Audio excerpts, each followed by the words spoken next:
Une publicité, c'est plusieurs éléments qu'on essaie d'assembler ensemble. On peut les décortiquer, on peut les sortir d'un même élément, les remettre ensemble par la suite, travailler avec cette idée-là en tête parce que votre travail n'est pas de créer plusieurs publicités gagnantes. Votre travail est d'avoir du succès avec un compte de pub. Bonjour à tous et bienvenue sur Social Selling, le podcast 100% Facebook Ads créé par l'agence J7 Media. Mon nom est Antoine Dalmas et aujourd'hui, je ne suis pas seul. Je suis accompagné du président fondateur de l'agence, à savoir Antoine Gagné. Comment ça va? Antoine, je suis donc content parce que finalement, je fais mon retour assez fréquemment sur Social Selling. Faut croire qu'on veut peut-être encore avoir mon opinion. Donc, bien heureux de discuter avec toi aujourd'hui de scaling. Effectivement, c'est le 4e épisode qu'on fait à propos du scale, parce qu'il faut comprendre que sur Social Selling, on va de plus en plus vous parler de comment on fait passer des comptes de $1000 ou 1000 euros à 2000, 3000, 4000, 5000 euros ou dollars par jour de budget sur la plateforme, tout en maintenant justement des coûts par acquisition qui sont tout à fait rentables pour vous. Donc Antoine, avant qu'on se lance dans l'épisode du jour, juste pour expliquer pour les personnes qui nous découvrent peut-être, on a déjà fait plusieurs épisodes dans les semaines dernières à propos de comment et pourquoi une entreprise peut ou ne peut pas scaler, les 5 questions à se poser. On a parlé de la méthode HTT Testing, qui est notre toute première méthode pour scaler un compte, et tout repose, et on va évidemment le répéter pendant cet épisode, mais tout repose plutôt sur le testing que le scaling. Et ensuite, on avait parlé notamment de la méthode RTDF, qui est la méthode de déclinaison d'une bonne publicité, RTDF pour rédaction, tagline, design, format. On avait procédé à la rédaction et à la tagline. Il nous laissait encore le design et le format. Et dépendamment de comment on avance, je pense qu'on pourrait même passer sur les audiences. Qu'est-ce que tu en penses? Je pense que c'est un bon plan de match, Antoine. Donc, où on commence? Est-ce que tu veux que je t'explique un petit peu comment on travaille avec le design et le format? Parce que là, tu sais déjà beaucoup de choses. Peut-être que je pourrais l'expliquer à l'audience, là. Eh bien, vas-y, clairement. Comme ça, on peut clôturer la méthode RTDF une bonne fois pour toutes. Bien sûr. Donc, on revient un petit peu à la base. Méthode RTDF, on le sait. On revient sur des prémices absolues. Il n'y a pas de technique de scaling. Il y a bien entendu des techniques de testing.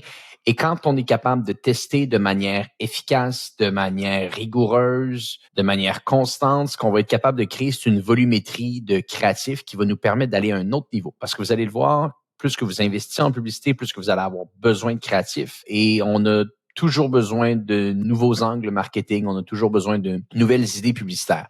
L'enjeu souvent que beaucoup d'acheteurs médias vont avoir, et je pense qu'on en avait parlé un petit peu sur le dernier podcast, c'est qu'on va essayer de repartir à zéro. C'est-à-dire, on prend un nouveau créatif, et on demande à notre équipe même de création, notre équipe de shooting vidéo de refaire des publicités et d'espérer d'avoir des résultats avec ces nouveaux créatifs-là. Des fois, ça peut fonctionner, mais il y a peut-être des manières plus simples. Et c'est là un peu que la méthode RTDF s'installe. Donc, l'idée, c'est de prendre une publicité qui a démontré sa fonctionnalité. Qu'est-ce qu'on considère une publicité fonctionnelle? Une publicité qui va avoir généré au moins entre 10 et 20 achats, 20 conversions si on fait de la génération de prospects en bas du CPA cible. Donc, CPA veut dire coût par acquisition. Et si cette publicité-là nous a démontré qu'elle est capable de le faire, ben là, par la suite, la question à se poser, c'est merveilleux. On a un asset intéressant entre les mains et on s'en rappelle, on en a parlé dans des épisodes passés. Il y a 7 éléments dans une publicité. Le hook, le thumbnail, si bien entendu, on a une vidéo, le titre, le call to action, l'élément publicitaire, c'est-à-dire est-ce qu'on a une vidéo, est-ce qu'on a un visuel, est-ce qu'on a un diaporama, le text overlay qui va s'intégrer à l'intérieur même du créatif, ou même des fois on peut utiliser le terme tagline, c'est-à-dire que si on a un visuel qui dit acheter mon offre et un autre visuel qui est similaire, mais qu'au lieu de dire acheter mon offre, on dit produit en rabais, ben là c'est là qu'on a un tagline qui est différent. Et bien entendu la rédaction. Donc il y a 7 éléments avec quoi qu'on est capable de travailler. Et quand on a une publicité qui a démontré ces 10 à 20 achats-là, en bas de c'est possible, on peut prendre cette publicité-là et faire des variations sur les 7 éléments qu'on vous a mentionnés et on les a mis en ordre. Le HTT testing sur le stade 1 et la méthode RTDF pour le stade 2. Donc, après rédaction, après changement de tagline, là, on arrive au niveau des designs. Et au niveau des designs, c'est donc intéressant parce que, encore une fois, les gens vont penser qu'ils ont besoin d'un design totalement différent. Mais il y a un compte, ou plutôt il y a un élément publicitaire sur un de nos comptes chez G7 qui me fascine à chaque fois. Et je vais essayer de l'expliquer un petit peu à notre audience aujourd'hui. On vend dans un cas comme... Et peut-être même que les gens vont avoir un meilleur visuel quand ils vont écouter l'épisode sur YouTube. Peut-être qu'on mettra le visuel d'ailleurs pour les gens qui écouteront l'épisode en format vidéo. Mais on a un visuel qui est devenu notre publicité gagnante, Antoine. Un visuel où est-ce qu'on démontre le produit emballé. on a un tagline fonctionnel, on a une rédaction fonctionnelle, et bref, on a entouré que l'élément créatif était littéralement, comme je l'ai mentionné, le produit emballé. On vend une fondue pour la maison ici, un bol à fondue pour la maison, bref. Et ça, c'est l'élément publicitaire fonctionnel. Et là, on est parti sur notre méthode RTDF. On en a déjà parlé au dernier épisode, rédaction tagline, mais là, on arrive au niveau design. Et les variations, Antoine, sont tellement subtil, mais donc fonctionnel. Et je pense que c'est ça que les gens qui nous écoutent aujourd'hui doivent comprendre, c'est qu'il peut y avoir des variations excessivement subtiles qui vont donner un retour excessivement intéressant. Et c'est ça que vous recherchez, vous, en tant qu'acheteur média, en tant que gens qui gèrent des campagnes de pub pour votre entreprise ou pour l'entreprise de votre client. Votre travail, c'est de faire le moins d'actions possible qui ont le plus de résultats. On dit souvent ça à nos clients. Nous, on est comme des gestionnaires de portefeuille. C'est ça qu'on fait. On est un peu des banquiers pour votre organisation. Et votre gestionnaire de portefeuille à qui vous allez confier 10 000 euros, 20 000 100 000 est-ce que vous vous attendez qu'il fasse 50, 100, 200 changements dans l'année ou peut-être 2 investissements qui vont faire en sorte qu'à la fin de l'année, vous allez avoir un rendement de 10, 15, 20 % sur votre investissement. Je pense que la deuxième option est plus intéressante que la première, qui au final ne donnerait pas nécessairement des bons retours. Donc, votre travail, c'est de faire des actions qui vous prennent le moins de temps possible, mais qui ont le plus de résultats. Et ce même client-là, qu'est-ce qu'on faisait au niveau du design? On a simplement changé à peine la couleur du background de la publicité. Donc, on avait un background qui était une couleur jaune foncé. Alors, on en a fait un jaune pâle. Après, on est arrivé sur une 3e itération, on avait le logo du Québec qui était mis dans la publicité parce qu'on se rendait compte que les gens aimaient voir que c'était un produit local. Eh bien, dans une autre déclinaison, on a enlevé le logo du Québec et à la place, on a mis une cartographie de la province dans le background, encore une fois. Et là, on a continué ces itérations-là. Et vous comprenez, pour une équipe qui fait de la création, ce ne sont pas des éléments qui sont tellement longs à modifier, mais à chaque fois qu'on faisait ces changements-là, une petite variable à la fois, un changement subtil à la fois, on générait une nouvelle publicité gagnante. Donc, quand on parle de méthode RTD, donc D au niveau du design, pensez changement subtil avant de penser changement drastique. Ça, c'est très, très, très important de le considérer. Globalement, vous avez une publicité, l'idée, c'est surtout de prolonger son succès. Donc, comment on prolonge son succès? Évidemment, c'est pas en changeant absolument tout, c'est en changeant de micros éléments, comme tu as pu dire, la couleur du background, la couleur du texte qui peut être affiché, aussi la taille du produit que vous voulez afficher. Je me souviens aussi d'un client avec lequel on travaille ensemble, Antoine. C'était il y a pas mal longtemps, honnêtement. C'était en 2021. Ça fait longtemps qu'on travaille ensemble, Antoine. C'est pour ça. Combien de temps maintenant? 5 ans? 6 ans? Je crois que c'est 6 ans, ouais. 6 ans, incroyable. 6 ou 7 ans, quelque chose. Peut-être, allez, j'en rajoute une, mais bon, à mon avis, ça doit être 6 ans sûr. Et je sais pas si tu te souviens, on avait un client en 2021 avec lequel on travaillait uniquement comme ça. On avait exactement le même template de publicité. La seule chose qu'on changeait, c'était soit la couleur, soit, et parce que j'explique un peu l'activité, c'était en rapport avec la nourriture et avec l'ADN, en fait, votre ADN. Eh bien, on changeait juste les plats. C'est-à-dire qu'on mettait des burgers ou des glaces ou du lait ou des cookies ou des Smarties et on ne faisait que ça et grâce à ça, on a réussi à amener une campagne quand même à plus de 2 500 $ par jour de budget. C'était, et on faisait juste ça. Il y avait pas de réinventage de roue ou quoi que ce soit, c'était juste de la déclinaison pure et dure. Antoine, tu as tellement raison là-dessus. Quand vous trouvez un concept fonctionnel, pensez RTDF, très honnêtement, et ne pensez pas réinvention jusqu'à temps que vous ayez fait le tour. Jusqu'à temps que votre publicité ait 5 à 10 rédactions différentes fonctionnelles. Jusqu'à temps que votre publicité ait 5 à 10 taglines fonctionnelles. Même chose pour les designs et même chose pour le dernier point qu'on va discuter ensemble, les formats. Ça, c'est souvent un point qui est très négligé par beaucoup d'organisations également. Et ça, je trouve ça tellement intéressant. Donc, on avait un autre exemple, un client qui travaille avec nous dans le domaine de l'assurance. Vient nous voir, investit déjà des montants assez significatifs. Je pense qu'il était aux alentours de 40-50 000 $ par mois en investissement publicitaire. Historiquement, ce compte-là avait uniquement fonctionné sur des visuels fixes. Mais le concept était très clair. On pouvait entourer dans les 7 éléments d'une publicité exactement pourquoi la publicité fonctionnait. On savait exactement c'était quoi le titre qu'on devait utiliser, quel tagline, quel titre. Bref, c'était clair. Le constat était selon nous, là, dans notre expérience, d'une simplicité absolue. On savait exactement ce qu'on devait faire. Mais un des changements qui avait jamais été fait pour le compte, c'était les formats. Donc, il n'y avait pas de carrousel qui avait été testé. Petit indice et petit conseil pour les gens qui nous écoutent, si vous avez des très bons résultats en images fixes, tester des carousels peut être excessivement intéressant parce que c'est simplement encore une fois, je reprends ton point, Antoine, c'est une continuité de ce qu'on a déjà commencé à faire, un carrousel comparativement à une image fixe. Le client n'avait pas testé de contenu animé en mode motion. Ben, on a pris le même concept. On n'a pas changé le tagline, on n'a pas changé le titre, on n'a pas changé l'idée. On a juste pris le concept et on a changé le format et on l'a animé.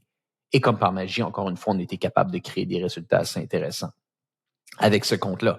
Et je pense que ça, c'est des choses que vous devez vous poser. Si vous avez des publicités fonctionnelles et que vous avez fait le tour avec la méthode RTDF, on utilise le terme RTDF, vous pourriez commencer par le format et terminer par la rédaction. C'est simplement que si vous faites l'analyse, rédaction va aller plus vite que tagline, tagline va aller plus vite que design et design va aller plus vite que format.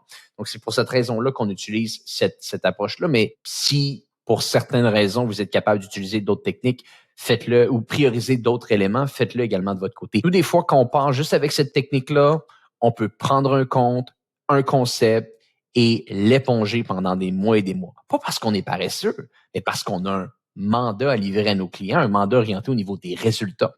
On n'est pas jugé sur le nombre d'actions qu'on pose, on est jugé sur les résultats qu'ils génèrent. Et ça, je pense que c'est quelque chose que les gens qui nous écoutent doivent comprendre également de leur côté. Et on serait clairement idiot de vouloir, réinventer la roue à chaque fois, repartir sur de tout nouveaux concepts, alors qu'on vient justement de trouver, entre guillemets, une publicité qui fonctionne très, très bien. J'ai une autre optimisation dans le même style, toujours pour le format, parce que là, par exemple, on a parlé des images qui sont passées en carrousel, mais par exemple pour vos vidéos. J'ai en mémoire un cas qu'on avait présenté dans le What's Working Now, qui est notre workshop de la J7 Academy. Donc, pour rappel, pour les personnes qui connaissent pas, la J7 Academy, c'est notre écosystème dédié aux médias buyers sur Facebook Ads qui souhaitent devenir les meilleurs, mais surtout le rester, parce qu'on le sait, Meta change, Facebook Ads change. C'est difficile de rester, surtout si vous êtes tout seul, si vous êtes freelance, agence, vous n'avez pas grand monde avec qui discuter, bah, clairement, allez dessus, j7academy.com, je répète, j7academy.com, je ferme la parenthèse là-dessus, mais on avait présenté justement un cas assez sympa et assez révélateur justement de cette méthode RTDF.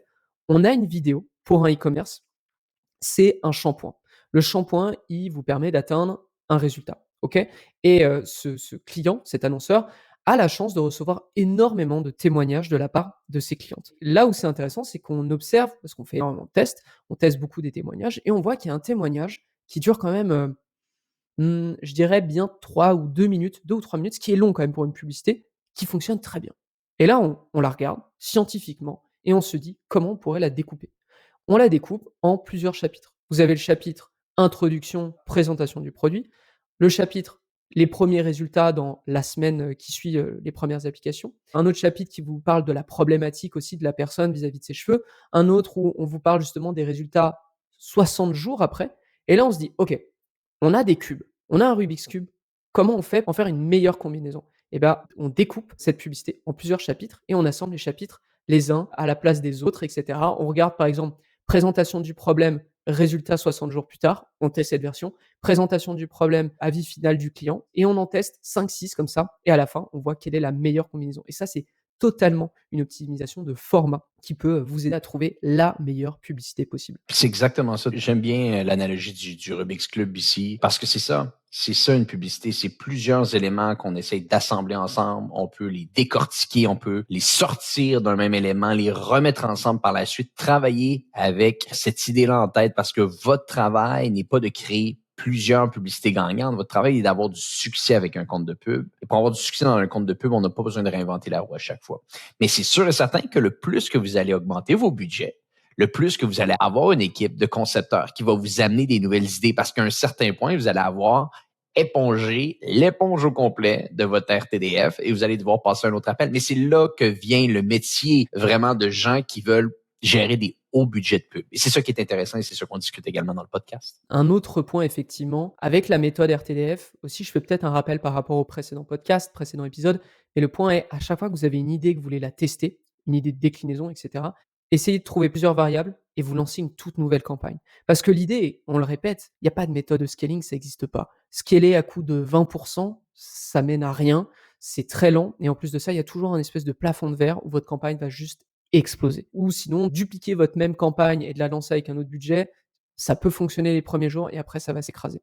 Nous, ce qu'on vous propose, c'est une méthode où à chaque fois que vous avez des questionnements, vous lancez une nouvelle campagne et vous trouvez des réponses. Et si ça fonctionne, et vous coupez rien. Surtout ne coupez rien et là, vous commencez aussi à mettre du 20 et vous retestez autre chose, autre chose, autre chose. L'idée, c'est de travailler de façon empirique. J'ai trouvé une rédaction qui fonctionne, très bien, je la garde. J'ai trouvé un titre qui fonctionne, très bien, je le garde. J'ai trouvé un tagline, un format, et cetera, je le garde et à la fin, déjà, vous aurez scalé parce que vous aurez lancé plein de campagnes et accessoirement, vous aurez construit une publicité tellement puissante qu'elle saura encaisser des gros budgets et c'est littéralement ce dont on a besoin pour dépasser le 1 000 $ par jour. C'est bien dit, Antoine. C'est exactement ces différents éléments-là qui doivent être mis en place dans la création de publicité parce que le plus de publicité que vous allez être capable de créer avec la méthode RTDF, le plus de munitions vous allez avoir. Et quand on va avancer dans cette série de podcasts, vous allez voir, on va atteindre le stade 3, on va atteindre le stade 4. Mais vous pouvez pas passer en accélération au niveau du stade 4 si vous n'avez pas fait le travail en stade 2. C'est impossible. Si vous ne l'avez pas fait, vous n'y arriverez pas. Donc ça, c'est important de comprendre qu'on ne peut pas passer d'une étape à l'autre. On ne peut pas arriver puis se dire, OK, on investit 5 000 € par jour sur une campagne sans avoir fait le travail préalablement. C'est très, très important de comprendre ça. Et si vous êtes capable de bien comprendre ce travail qu'on vous explique, vous allez être capable ultimement de passer à un autre niveau avec votre compte de pub. Donc, RTDF, très important à comprendre. Antoine, est-ce qu'on termine ça là-dessus? Et pour les prochains épisodes, on parle un petit peu de audience matching, qui va être la prochaine étape de notre stade d'accélération? Tout à fait, je suis tout à fait d'accord. Je pense que c'est important qu'on close vraiment le côté publicité. Je vais même juste en profiter parce que tu as dit un point important. Vous ne pourrez pas passer à la suite si vous n'avez pas trouvé vos meilleures publicités. Exact. Et je vais répondre à une question qu'on m'avait posée justement pendant un accélérateur ou dans la J7 Academy. C'est pourquoi on teste d'abord des pubs et pas des audiences. Le point, c'est que votre meilleure publicité à date, et d'ailleurs, je vais vous donner une exclue qui n'est même pas une exclue, mais sur Facebook Ads de J7 Media et de ses clients, la plupart des audiences, c'est broad. C'est pas de ciblage, métagère, OK? Et comment on arrive à faire ça? Parce qu'on a de très bonnes publicités. L'inverse, pour le coup, serait super, super, super difficile. Donc oui, il vous faut des bonnes publicités et ensuite, vous allez attaquer les audiences. Donc tout à fait d'accord, Antoine, avec toi. On se retrouve, nous, la semaine prochaine pour parler audience. Est-ce que tu as un dernier conseil à nous partager ou que tu aimerais transmettre? Ouais, je pense que ce que les gens souvent vont poser comme question, puis on l'a vu dans les différents bootcamps qu'on a fait, puis dans les différents trainings, pardonnez-moi l'anglicisme qu'on fait dans la J7 Academy, c'est les gens nous demandent la fréquence. Combien de fois par mois je dois décliner mes créatifs? Et moi, je vous le dis, c'est un travail qui n'arrête jamais. Jamais, jamais, jamais. C'est-à-dire, si vous voulez vraiment avoir du succès, ce que vous devez créer, c'est des habitudes. Vous devez créer des habitudes de création, des habitudes de déclinaison et vous bâtir une munition de publicité qui vont vous permettre d'aller à la prochaine étape.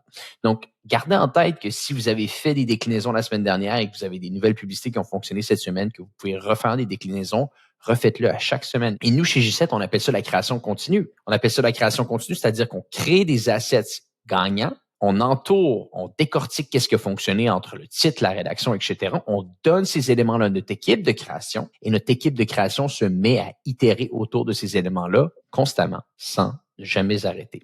Et quand on est capable d'entourer et d'avoir beaucoup de ces éléments-là fonctionnels, là, c'est là qu'on peut lancer des pubs. Il y a peut-être une petite parenthèse aussi que j'aimerais dire. C'est sûr et certain qu'il y a des meilleures périodes de l'année pour faire des tests. On discute même avec nos clients au moment où on se parle. Les gens disent, hey, est-ce qu'on lance notre méthode de testing au mois de novembre, mois de décembre? Peut-être pas. Peut-être pas parce qu'au mois de novembre, si on est en e-commerce, on veut faire le maximum de conversion. Et malheureusement, plus souvent qu'autrement, les tests ne sont pas fonctionnels.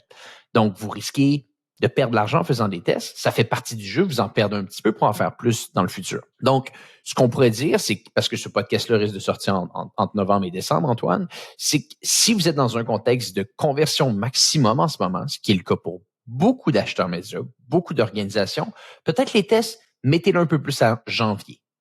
Ça, c'est clair. Mais si, et on le voit, et toi et moi, on gère un compte en ce moment, Antoine Dalmas, qui fait un Black Friday, fait des campagnes Q4, mais a une thématique autour de son organisation où il peut faire des ventes à l'année longue. Il n'y a pas nécessairement un surplus de ventes qui s'installe au mois de novembre et décembre. Mais dans ce cas-là, qu'est-ce qu'on fait? On continue à tester. Ça, c'est bien de le faire. Évaluez votre situation, et ne soyez pas trop dur envers vous-même si vous devez repousser les tests en janvier. Il y a des réalités que vous devez comprendre et je pense que c'est important de le mentionner à notre audience. 100 d'accord, Antoine. Merci beaucoup pour ce conseil supplémentaire. À tous qui nous écoutez sur Social Selling, merci déjà de nous suivre. Si l'épisode vous a plu, n'hésitez pas à nous laisser une petite note sur Apple Podcast, sur Spotify, à nous en parler aussi sur les réseaux sociaux. On sera ravis de discuter avec vous. Je vous rappelle que ce podcast est sur YouTube. Donc vous pouvez trouver nos deux visages. Voilà, exclusivement, vous pouvez retrouver nos deux visages et quelquefois justement des visuels qui peuvent vous permettre de mieux comprendre de quoi on parle. Ça sera le cas pour cet épisode. Merci à nouveau Antoine. Antoine Dalmas, merci de me réinviter. Je suis content de ne pas être complètement laissé de côté. Ça me va. Pour l'instant, ça me va. Je te tolère sur le podcast. Non, je rigole évidemment. Merci à tous de nous avoir suivis et quant à moi, je vous donne rendez-vous au prochain épisode de Social Selling. Social Selling. Social Selling.